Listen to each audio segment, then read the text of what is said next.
Assalamualaikum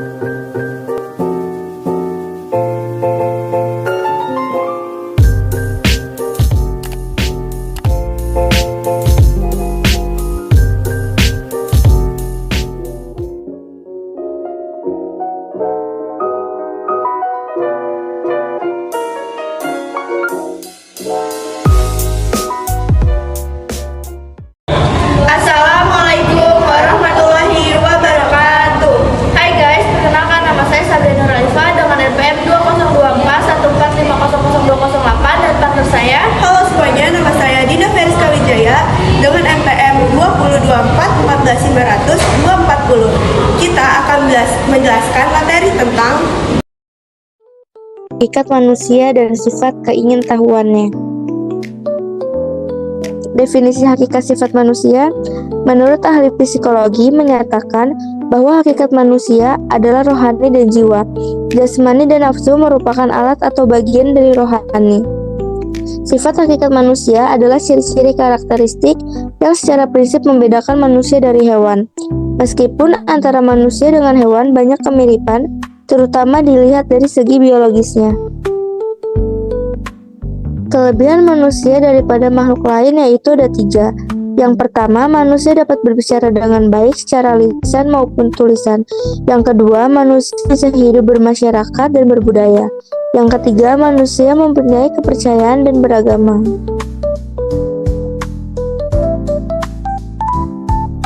Sifat hakikat manusia.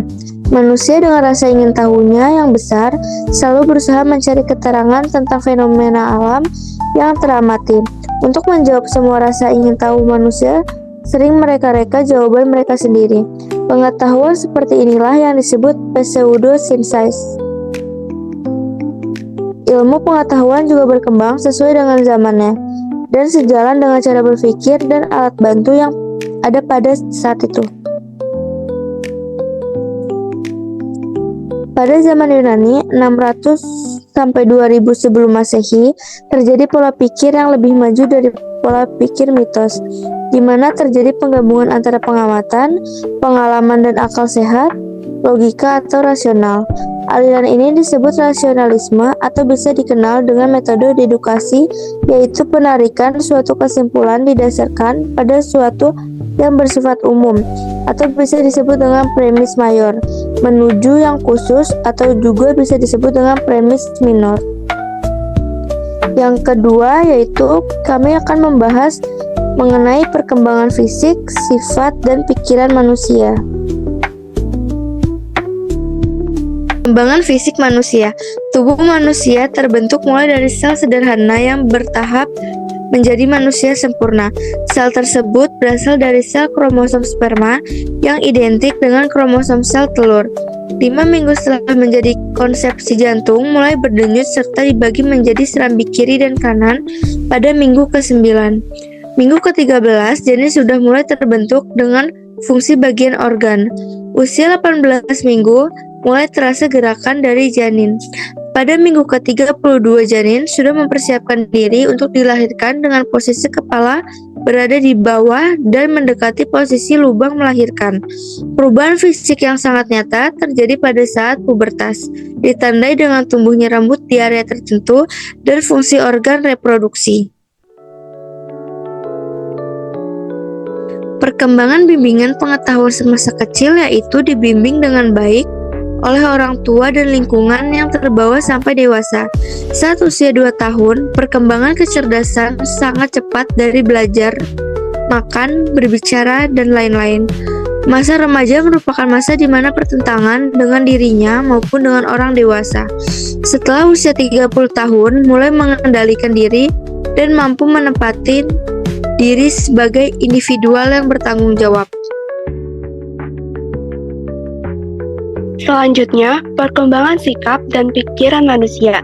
Manusia sebagai makhluk berpikir dibekali hasrat ingin tahu tentang benda dan peristiwa yang terjadi di sekitar termasuk tentang dirinya. Dengan rasa ingin tahu inilah mendorong manusia untuk mengetahui gejala-gejala alam, baik alam besar atau yang disebut makrokosmos, maupun alam kecil yang disebut mikrokosmos. Rasa ingin tahu yang terdapat pada manusia ini menyebabkan pengetahuan mereka menjadi berkembang. Pengamatan-pengamatan yang ditangkap melalui panca indera merupakan objek rasa ingin tahunya. Manusia akan puas jika belum memperoleh jawaban mengenai hal-hal yang diamatinya. Manusia berusaha mencari jawabannya, dan untuk itu mereka harus berpikir. Selanjutnya ada sejarah pengetahuan manusia. Menurut Auguste Comte, dari tahun 1798 sampai 1857, dalam sejarah perkembangan jiwa manusia, baik sebagai individu maupun sebagai keseluruhan, berlangsung dalam 3 tahap. Yang pertama, ada tahap teologi atau fiktif. Yang kedua, ada tahap filsafat, fisik, atau abstrak. Dan yang ketiga, ada tahap positif atau ilmiah. Berikut penjelasannya. Tahap teologi atau fiktif adalah tahap awal perkembangan pikiran manusia di mana manusia percaya bahwa segala sesuatu dikendalikan dengan cara supranatural, mitologis, atau keagamaan. Segala sesuatu dianggap terjadi karena campur tangan dewa, roh, atau kekuatan gaib.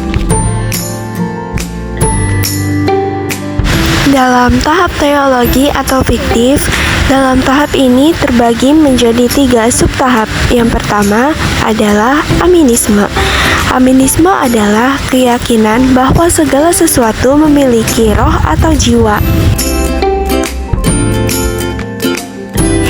Yang kedua ada politeisme, adalah kepercayaan pada banyak dewa yang mengendalikan fenomena alam. Yang ketiga ada monoteisme, adalah keyakinan pada satu Tuhan yang mengatur seluruh alam semesta.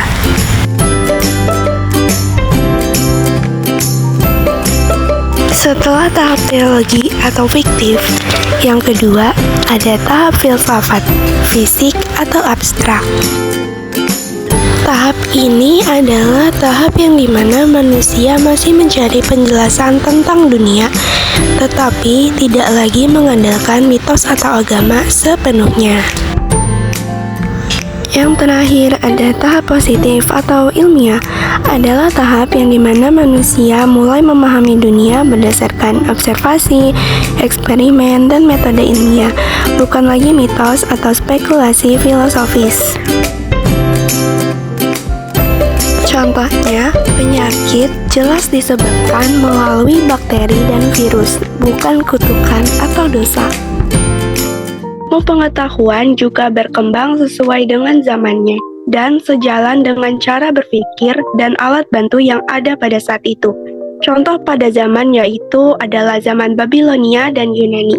Karena keterbatasan alat indera manusia, maka landasan ilmu pengetahuan zaman ini sebagai berasal dari pengamatan maupun pengalaman, namun sebagian lainnya berupa dugaan, imajinasi, kepercayaan, ataupun mitos. Perkembangan pengetahuan manusia dari zaman purba sampai zaman modern. Yang pertama, zaman purba. Zaman berburu dan meramu tingkat awal. Yang kedua, ada zaman berburu dan meramu tingkat laut. Dan yang ketiga, ada kehidupan manusia masa bercocok tanam.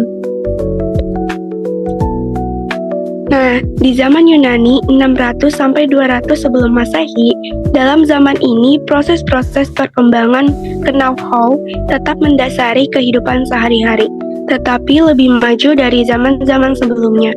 Dalam bidang pengetahuan, sikap dan pemikiran yang sekedar menerima apa adanya, terjadi perubahan besar dan perubahan ini dianggap sebagai dasar ilmu pengetahuan modern.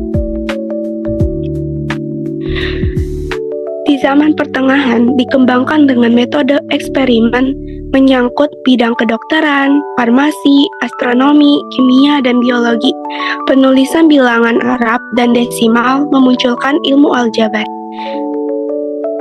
Di zaman modern, perubahan saat ini mengubah pola pikir dibantu dengan alat yang lebih baik.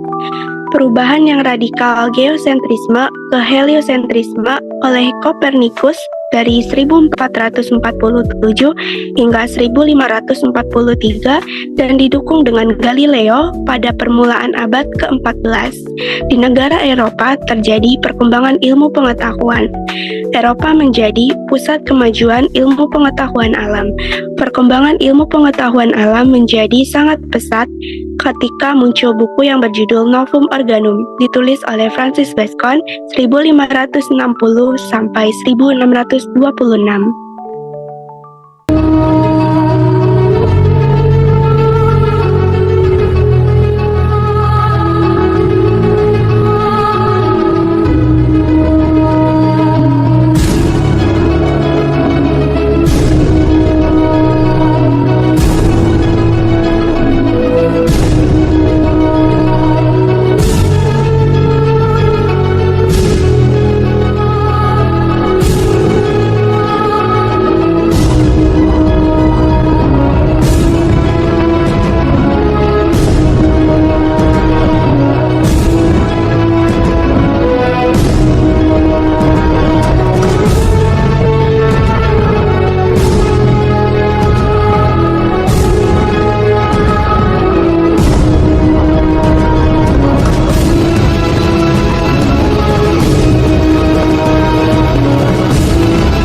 Tahap paling awal dari perkembangan kehidupan manusia adalah masa berburu dan meramu.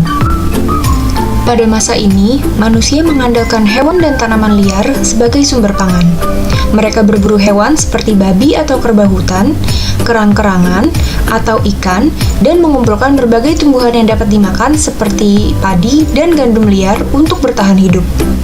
Karena mengandalkan alam sekitarnya untuk makan, manusia pada masa ini hidup secara nomaden atau berpindah-pindah mengikuti ketersediaan makanan. Apalagi pada masa Pleistosen saat mereka hidup ini, bumi kerap mengalami masa es di mana iklim dan kondisi bumi terus berubah-ubah. Mereka akan meninggalkan tempat tinggal mereka saat mulai kehabisan makanan atau mengalami persaingan ketat dengan manusia atau hewan lain di sekitarnya. Hobi berpindah-pindah rumah ini menjadi penyebab migrasi manusia dari tanah asalnya di benua Afrika ke seluruh penjuru dunia, salah satunya Indonesia. Selama puluhan dan ratusan ribu tahun, mereka terus berpencar ke berbagai tempat di bumi untuk mencari makan. Persebaran itulah yang menyebabkan di setiap penjuru bumi pada saat ini ada manusia. Selain api, manusia juga sudah bisa membuat alat-alat sederhana dari batu yang digunakan untuk berburu, melindungi diri, dan mengolah makanan. Alat batu pada masa ini termasuk ke dalam alat batu Paleolitik dengan ciri berukuran besar, berbentuk sederhana, dan bertekstur kasar. Temuan alat batu masa berburu meramu ini di Indonesia diantaranya ditemukan di Sungai Baksoka, Pacitan, di mana arkeolog berhasil menemukan sejumlah kapak perimbas, kapak penetak, dan kapak genggam yang terbuat dari batu vulkanik. Selain melalui temuan alat batu, jejak manusia masa berburu dan meramu juga dapat dilihat melalui Jokkenmodinger atau gunung sampah dapur purba. Gunung sampah ini terbentuk dari cangkang-cangkang kerang sisa makanan manusia purba karena seperti yang kita sudah ketahui, mereka mencari makanan salah satunya melalui berburu dan mengumpulkan kerang-kerangan untuk dimakan dagingnya. Jokkenmodinger di Indonesia dapat ditemukan di sekitar pesisir Sumatera bagian utara. Sekitar 10.000 tahun yang lalu, masa Pleistosen berakhir dan bumi memasuki masa geologis terkininya, yaitu Holosen. Setelah masa Pleistosen yang dingin, di masa Holosen, bumi mulai menghangat. Iklim dan kondisi bumi yang stabil menyebabkan semakin banyak wilayah subur yang bisa ditumbuhi tanaman dan ditinggali berbagai hewan. Saat inilah manusia diperkirakan mulai belajar bercocok tanam. Mereka mengambil tanaman-tanaman liar yang biasa dikonsumsi dan menanamnya di sekitar tempatnya bermukim. Terima kasih teman-teman telah menonton video kami hingga selesai.